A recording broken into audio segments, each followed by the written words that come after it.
All right, so welcome back, everyone, today. So today it's our pleasure to have one world machine learning seminar directly from the Newton Institute. And today we'll have Arturo Castellanos, who will be talking about kernel trace distance, quantum statistical metric between measures through RKHS density operators. Thank you, Arturo. So thank you for the invitation to this One World ML seminar, and also for the Isaac Newton Institute to host me for this month. So I'm going to present you work about kernel trace distance. It's a joint work with Anna Korba and from NSAE, Pavlo Mozarski, Isham Janati, my supervisor at Telecom. I'm a third-year PhD student, and I'm looking for opportunities to continue in academic research after the end of the year. So this is briefly the outline of this talk. So I'm gonna first give some motivation to introduce our new distance. Then I will show how to compute it in practice. I also show some theoretical results on the convergence rate and the robustness. And finally, I will show some experiments. So there's two motivations. So the first one is about IPM. So our setting is we want to look at distance between probability distribution. So if you have mu and nu two probability distribution over some space, but let's say it's RD, but it could be other space. And so an integral probability semi-metric is defined this way. So you're gonna take the expectation of some function f when applied to variable drawn from mu. And you're gonna look at the difference when instead you apply f to some variable coming from nu. And then you're gonna take the supremum of this difference over all possible set of function f.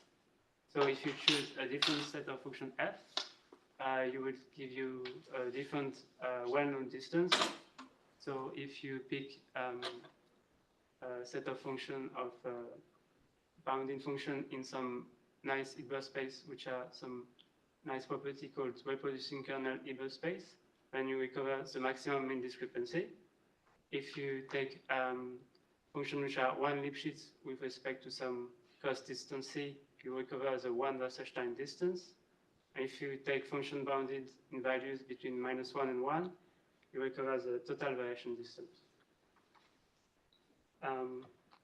So then one can ask, so of course, as your space F is bigger and bigger and more rich, then you have a stronger discrimination power. So if it's rich enough, actually you can have a proper metric. So if distance of mu and nu is equal to 0, it means that nu equals mu. But also if the space is bigger, then the computational complexity is harder, and also the statistical convergence rate may be slower. So for instance, for the maximum mean discrepancy, you get a relatively fast convergence of between the empirical distribution mu with n samples done from mu and the population version mu. But for the Wasserstein distance, you will have curse of dimensionality, so you are something 1 over n to the power 1 over d. So for big dimension, it's not going to be great. So one question is, can you have a space of function which is bigger than MMD? And when does it start to have curse of dimensionality or not? And another motivation is with respect to MMD. So basically what kernel methods do is you use a feature map 5 that sends each of your points in RD to a vector of features in some Hilbert space H.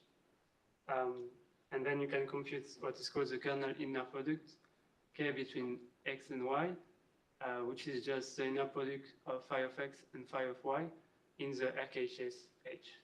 And in general, you have a formula, a direct formula for K of x and y, so you don't need to compute phi of x and y. And what the MMD does is use actually a representation of your distribution mu called kernel mean embedding. So it's just the average according to mu of the phi of x. And then you took to get the squared MMD, you took the squared Hilbert norm between the mean embedding of mu minus the mean embedding of mu. So if you develop this product, you can see these two first terms are kind of like what physicists would call energies. The internal energy of mu with the inner product with itself, and same for mu. And then you retrieve some term.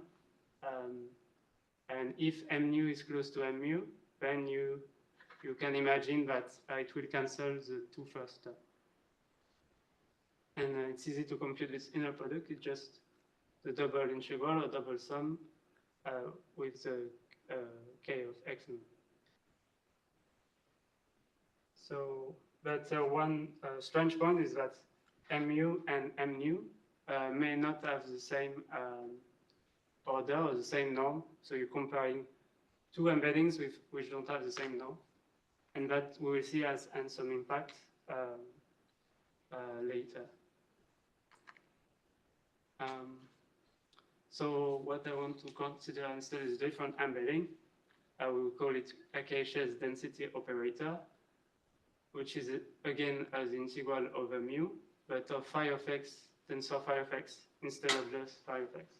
So instead of the mean, you can see it as a covariance. So in this talk, we will also assume all the phi of x have norm equals to 1, just like in quantum information theory.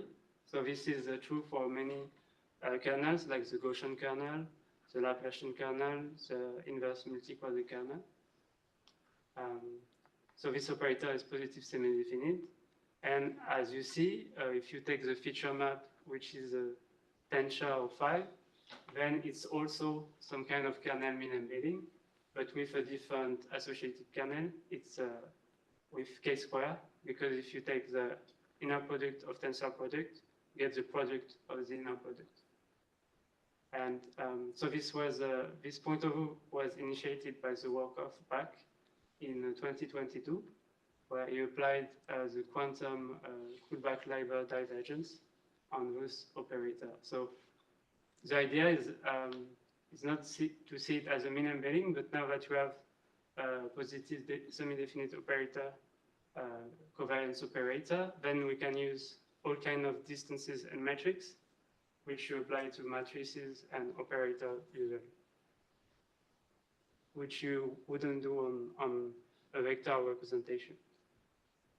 So the one we want to consider is the Schatten norm. So the Schatten norm is just, you can see it if you do the singular decomposition of your operator T, it's just the P norm of the singular values of T. And it has a nice property that there's a dual formulation. So if you take the conjugate Q of P, you can rewrite the norm as the supplement of the inner product of T with some U, such that U is also an operator in the same space, and the Q norm of U is 1 or smaller than 1. And so here the inner product is the one that works on matrices and operators, so it's a trace of U adjoints times C. Then you have classical properties, like if P is smaller than Q, then you have the P norm is bigger than the Q norm, and you have also all those kind of inequalities that we will use later. So the new distance we want to introduce is what we call the kernel trace distance, and it's just the one Schatten norm of the difference of the RKHS density operator, sigma mu minus sigma nu. And here we can see it's normalized with our hypothesis of phi of x with norm 1. We get that the Schatten norm of the RKHS density operator is always equals to 1. And if the embedding is injective, so if the kernel is rich enough, this is a metric. And by the duality, we can also prove that it's an IPN. So it just, if you remind the duality of the Schatten norm, you apply it with some mu to sigma mu minus sigma nu. So you can split by linearity of the inner product. And then you can also have linearity of the integral and the trace. So then you recover that it's an IPM with respect to this space of function F1, which is phi of x star u phi of x, with a u that has operator norm equals to 1 of it. So these functions are bounded by 1, and there are also 2 Lipschitz with respect to this kind of kernel distance, Hilbert norm between phi of x and phi of y. Okay, so why did we want to study this distance? Because there's a lot of relations with other distances. So actually, as I said, it's some kind also of mean embedding, not just a covariance embedding. So you can say the 2 Schatten norm is actually MMD with chi squared. So then we directly get that MMD is smaller than the kernel trace when you use it with kernel k squared. And most importantly, why we wanted to study it is there is a famous quantum inequality called Funks van de Graaff inequalities, which basically say that you can relate this distance to the kernel Burr-Wasserstein distance. So what is the Burr-Wasserstein distance? It's a special case of 2 Wasserstein distance with 2 norm between 2 center Gaussian. So if you have 2 center Gaussian, the only information about the Gaussian that matters is the covariance. So then the Wasserstein distance become a distance between covariance matrices. And if you plug the RKHS density operator, then you get the kernel Burr-Wasserstein distance. As we said, the space of function is included in the space of function of the total variation distance. You also have the quantum Pinsker inequality when you apply the quantum relative entropy to sigma mu and sigma nu. And finally, so if you use a Gaussian kernel, for instance, you can relate it to the Wasserstein distance with Euclidean cost using a factor 2 over sigma, where sigma is the bandwidth of the kernel. So in a way, we have something in between MMD, some kind of MMD, and some kind of Wasserstein distance. So now how to compute this thing in practice? So because RKHS density operators are often in infinite dimension space, because the interesting kernels are the one with infinite dimension. And for the 2 Schatten norm, you can just develop the inner, it expresses as an inner product. So there's nice trick to compute it, but here we have the trace of an absolute value of difference of infinite operators, so it looks complicated. But actually, when we think again about this, if you use empirical distribution, then the empirical density operator are finite sum that only live in a finite dimension subspace. And so we developed a new kernel trick to be able to compute it. So there's a classical trick that if you have your points and you stack them in a matrix Z, then if you want to compute the kernel gram matrix of all the inner products, you just take Z star Z or Z transpose Z. And on the other end, the covariance will be Z times Z star. And if you have an eigenvalue and vector of the covariance, when you apply Z star on the equation, you can see that you also have that Z star V with lambda is the eigenvalue and vectors of K. And if you can do it the other way around, and if Z star has the correct rank R, then then you don't lose any eigenvector. So they have the same spectrum with also the same multiplicity of the eigenvalue. But in our case, we have a difference of covariance instead of one covariance. So can we do the same? The answer is yes, and we got inspiration with quantum mechanics that have some quantum states have some amplitude and sometimes use imaginary numbers. So what we do is we rescale the feature with 1 square root of their weight. And for the other distribution, for the y points, we had the I imaginary number. And so when you actually tensor the whole thing, then you will get that I over square root of m phi yj tensor itself.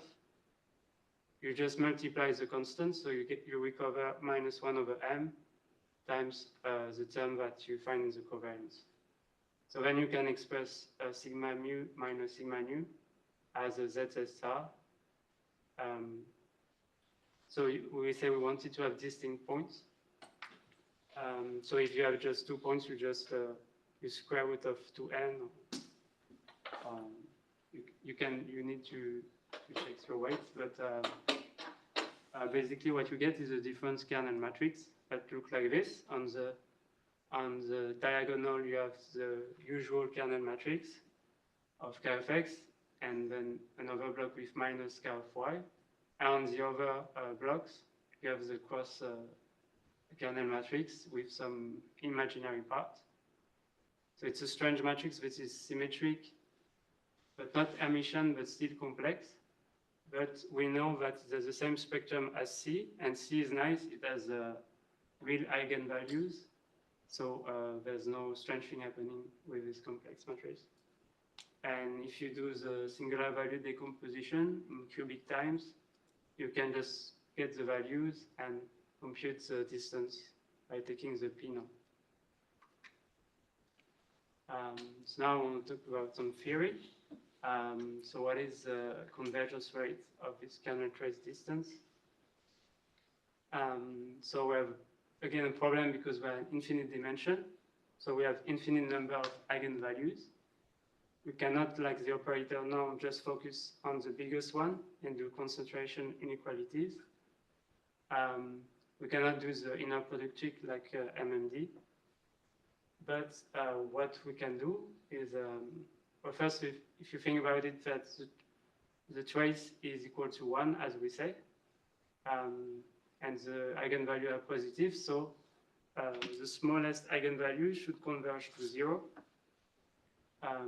So the idea is just to use some PCA projection to reduce to finite dimension and drop the smallest eigenvalue. So if you use the projector pair sigma that project on the top L eigenvalues on sigma, then you have a covariance operator in a finite dimension, and then you can use order inequality and relate to the Schatten norm, which has good, which has convergence rate exactly like MMD. And also we assume a nice decay of the eigenvalues that will give faster rates. So there's two kinds of hypotheses. So either the eigenvalues decay as a polynomial, so the lambda I are of order I minus some alpha. So this work by Stagger and Crawford on kernel PCA that says if you use the projected covariance instead of the true covariance, first in Schatten norm 1, it's equal to the sum of the lambda I after the index L.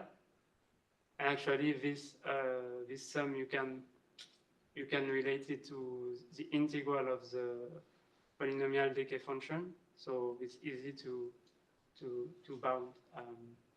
And if you take the Schatten 2 norm, then if you think about it, the lambda I square, they have decay of 2 alpha instead of alpha. So you replace alpha by 2 alpha, theta by 2 theta, and the square roots erase some 2.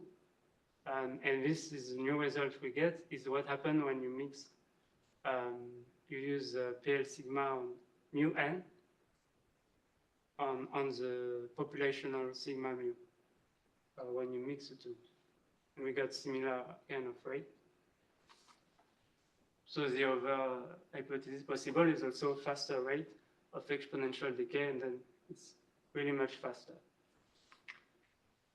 And so thanks to this result, we managed to prove this theorem. So basically, the kernel trace distance for polynomial decay will have n to the power minus 1/2 rate like MMD plus some 1/2 alpha. So for big alpha, it's close to MMD, but for small alpha, it's slower. And if you have exponential decay, then if you don't care about log term, it's just like MMD. And this gets bound by inequality on the kernel to Wasserstein distance as well. So the quick sketch of proof of the quick idea of the sketch of proof is, okay, so I use sigma and sigma n to have a lighter notation.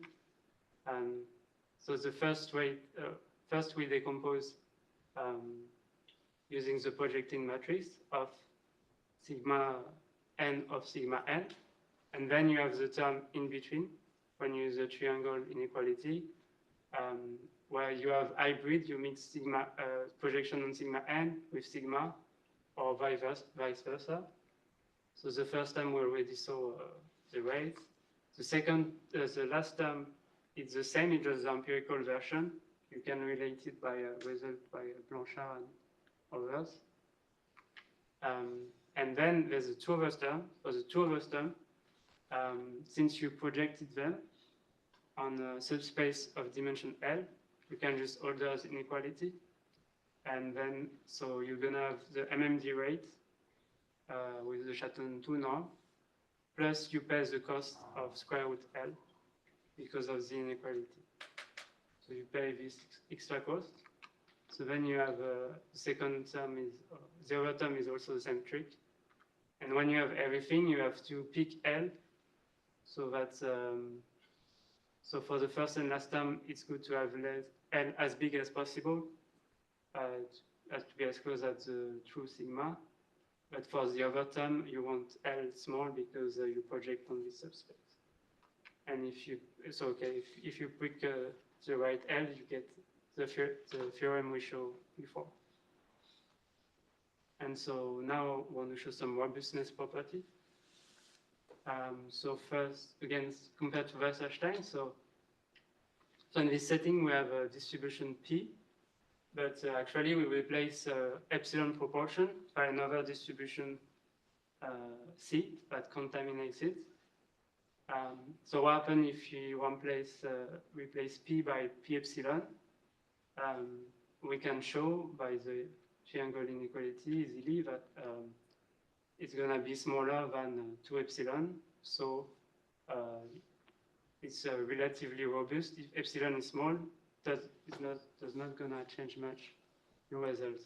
But if you use the Wasserstein distance, if epsilon is very, very small, but see it at some point very far away from your distribution, then the distance will explode. And now the robustness compared to MMD. As you have seen before, so the MMD, the 2 Schatten norm, gonna be smaller than the 2 energy, the square root of the 2 energy of your distribution. So to remember, the energy is the integral of the k of x and y when x and y comes from mu. So if mu is a Dirac, then it's just 1 point during the inner product with itself. So it's going to be a high similarity, so it's going to be a high energy. But if your distribution is uniformly flatly spread over some support and has high variance, then if you take, for instance, the Gaussian kernel, when 2 points are far away, they have an inner product of 0 almost. So the energy is going to be very slow. very low. So that means your MMD is actually just low because your distribution are very flat. It doesn't mean that they are far away. It just means it's just the fact that they are flat make the distance lower. And this may be a trouble because you want to tune the bandwidth sigma with respect to the variance of your distribution, but also to the gap between the two distributions. So when you vary sigma from, for instance, at infinity, then everyone is similar to each other. Every point is similar to each other. When sigma goes to 0, then almost all the points are orthogonal to each other. So you would expect, when you change sigma, you would expect something like the kernel trace distance, that you have the highest value, and then it goes to 0. But with the MMD, you have two regimes, because at the same time, it decreases like the kernel trace distance. But at the same time, if you have really low sigma, then you have also low energy. So in practice, you need to pick the right spot, and maybe you don't know in advance the right spot. So another example, so if you admit some kind of density, which look like one mode of truncated Gaussian, you can use Gaussian kernel and compute the two distances. So if you have a pin Q that has a mixture of two modes, which is exactly the same as before, but they are put at different locations, then for the total variation distance, you will have 1/2 of your previous distance and 1/2 again. So you will recover the distance with one mode, and the same happens with the kernel trace distance. But with the MMD, you see that the MMD square is divided by 1/2. And this is because when you have several modes, you lowered your energy, you have a bigger variance. So now I go to application. So here we do some gradient flow where you want the red cloud to move the bluish target. So you can see, so we use the Laplacian kernel because it's better than the Gaussian kernel for this. And you can see that both matches the target, but when you use the MMD flow, somehow the cloud spread, and there's some points that are going outside the image, but do not converge yet. And this is because of the internal energy that tend to repulse the cloud of points. Let's say if you are really spread out, you will diminish MMD anyways, even if you don't match the target. So this is one example of the previous point. And finally, I want to show some experiment on approximate Bayesian computation. So it's just like a normal Bayesian computation. You have, as usual, some model parameterized by theta and with some prior distribution pi on your theta. And but maybe, and you want to compute the posterior, but maybe the posterior is hard to compute. So what you do instead, you're gonna draw some theta I from your prior. Then you're gonna draw some y's from this p theta I. And then you look, does the y match the x? Does it look like the real data? So you take the distance between the two, and it should be between some threshold epsilon. So that's we done, and so we use n original points, and the same for the generated points. And we did the 10 iteration of theta i's. And we did it in a robust setting. Where, so we had the Gaussian center at 1 with variance 1, and we replaced 10% with a Gaussian center at 20. And we also have a model of Gaussian, so parameterized by the mean. So you want to recover the mean equals to 1. And the usual Bayes rule will give you some posterior that looks like a Gaussian of almost the empirical mean. But the empirical mean is close to 3 because of the contamination. So you will not recover 1. And similarly, if you do the Wasserstein distance, it will always be very high. So if you have a small threshold, it will reject all samples and will not give you any posterior. So instead, we try to use the MMD and kernel trace distance with Gaussian kernel, and also with the energy kernel, which is unbounded and does not fit our assumption at the beginning, but which are also with this one.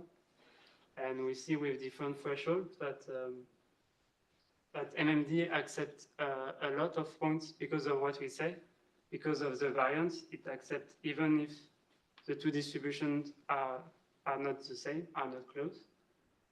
And also, so if you take epsilon lower than 10%, the kernel trace distance reject all samples. But if you take it higher with some taking into account some statistical error, then you get good result with the kernel trace distance. So it feels like it detects the amount of contamination in your data. Okay, so to conclude, I will introduce a new IPM distance that avoids some MMD drawbacks at the price of higher computation, has many relation with other distances. We also use a new kernel trick that may be of independent interest. So we had some bounds on the convergence rate, but we don't know if we can improve the proof and get better rates and also lower bound. And yeah, we show some robustness property as confirmed by the experiment. So I thank you for your attention. Thank you very much. Thank you.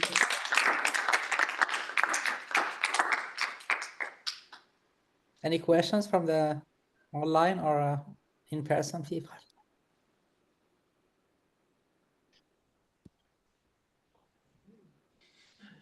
Okay, let me go first, otherwise that looks stupid. Yes, please. So on slide 16, I'm not sure I understood this. So you were talking about formulating a hypothesis with the eigenvalue decay, but from what I remember, so these are eigenvalues of a kernel? So, I mean, the sigma is basically an integral over a kernel that's convolved with itself, right? Yeah, so it's the eigenvalue of sigma mu. So it depends on which kernel you pick, and also which distribution. Yes, and I think there are actually results like this. Like we wrote a paper on this recently. We used these results. I can point you to some of them where actually you do get polynomial decay for Matern kernels. And I forget what the condition is on the measure, but you do normally get them for specific cases, and you definitely get it for the Gaussian kernel as well. I forget again what you need on the measure, but there are conditions, like there are fairly well studied settings where you definitely have these hypotheses satisfied.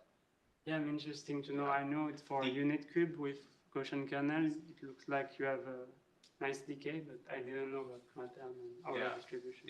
The other parallel, so we use this in a completely different setting. I don't know if this is useful at all, but the way you constructed these sigmas, you can think of what you have done as computing the difference between covariance operators of Gaussian random elements on RKHS. So you've implicitly constructed a distance that way.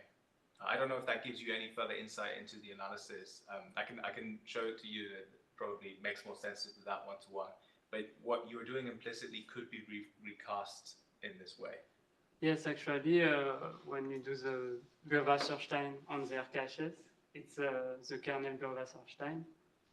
So as I say, this distance relates to it. I guess I'm saying you're defining you're implicitly defining random variables on an RKHS and then looking at their distance. That's one way of interpreting what we've done as well, which is quite interesting, or which might be interesting anyways. Maybe not. Yeah, sure. Thank you. Well, actually, my questions are much more naive than that. So what I didn't, so you were sort of bounding from below and above your distance, dkt, between Wasserstein on the right-hand side, yes. if I understand correctly, and the MMD on the left-hand side. It's actually the idea. Yes. One question I have is there like, is there some results in terms of like invariance per transformation of your data of X associated to your distance? Like for instance, the Wasserstein, it might be a drawback or it might be on the contrary what you look for, but they are not invariant per transformation for the on X and Y, whatever that is. And your distance, do you have invariant? Because the total variation distance is invariant. And are there some results? Are there something like super well known and things like that? Or? So if you use the translation invariant kernel, you use just the distances between the points. So you're gonna have just isometric invariance. So probably with the Wasserstein, you also have isometric invariance. So it really depends on the distance in your kernel. But then I don't think you can get more than this. Okay. And then when you were talking about the convergence of your results, like the sigma, so it was if you that I was a bit lost. So what did you do? You were replacing your sigma n. What was sigma n? I don't know whether you defined it or not. So. Okay, so I just used, because it was a heavy notation, I just replaced sigma mu n by sigma n, sigma mu by sigma, just population and empirical. And yeah, so basically, the good point of using this distance rather than for instance, divergence, is that we have the triangle inequality by using the norm. And so we have, it's easier to prove the convergence rate.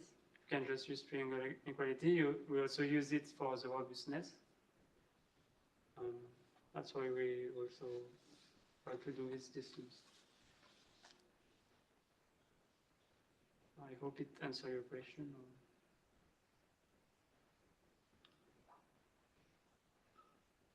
I'm not sure, but I guess because probably my question is really like nonsensical, but so what does it represent? This sigma minus sigma n, is it the distance between mu and mu n in terms of your, is it the same as dkt of mu and mu n? So this is dkt of mu and mu n, you're saying? Exactly.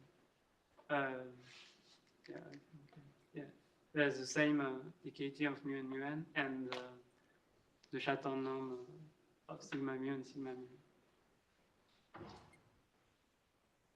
Because, so for instance, so just to go back to the statistical results I know, so you get n to, for instance, in Wasserstein, you get n to the power minus 1 over d without any assumptions on smoothness of mu, for instance.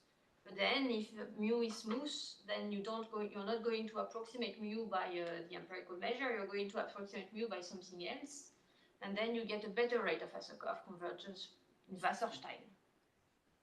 So the curves of dimensionality can be sort of weakened by the fact that you have smoothness on your distribution. And this is something that's hidden in your results. So sort of essentially it's hidden in your theta or alpha term, or is it something that's can you do the same, or does it make sense? Or I know one example of well, the unit cube where you have a good decay, and for the Wasserstein you don't have good decay if you use the empirical measure, as you say. But I don't know if we can say how smooth it's gonna be on the unit cube. But we didn't consider the smoothing the density, but that could be interesting.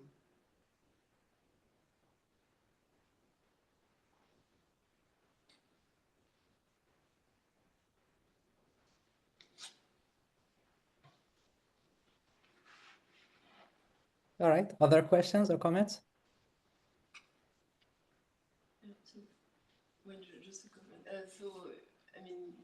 there are plenty of things to do now. I mean, you can apply this on different domain, like use it as a loss function, for instance. Have you planned something like that?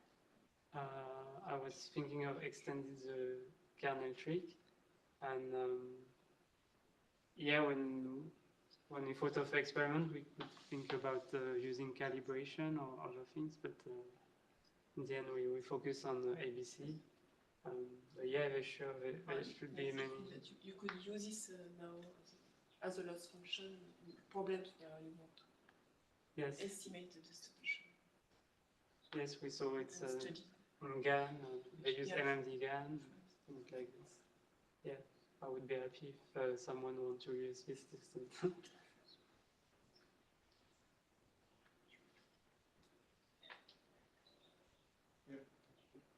All right. So any questions or comments? Yeah. Yes, Paul. In one of your experiments, you show some interpolations between two ontological distribution. You show that the interpolation is nicer that with MMD. Right. You have a figure with interpolation. You mean when you change the bandwidth? No.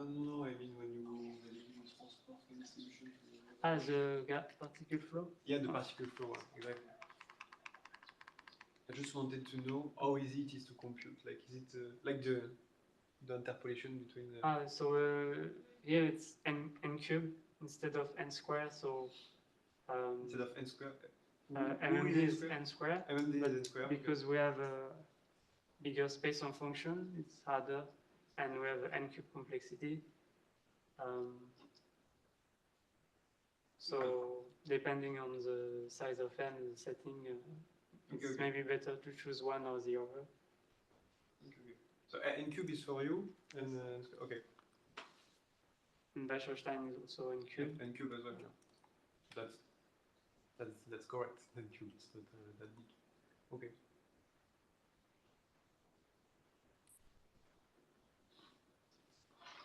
All right.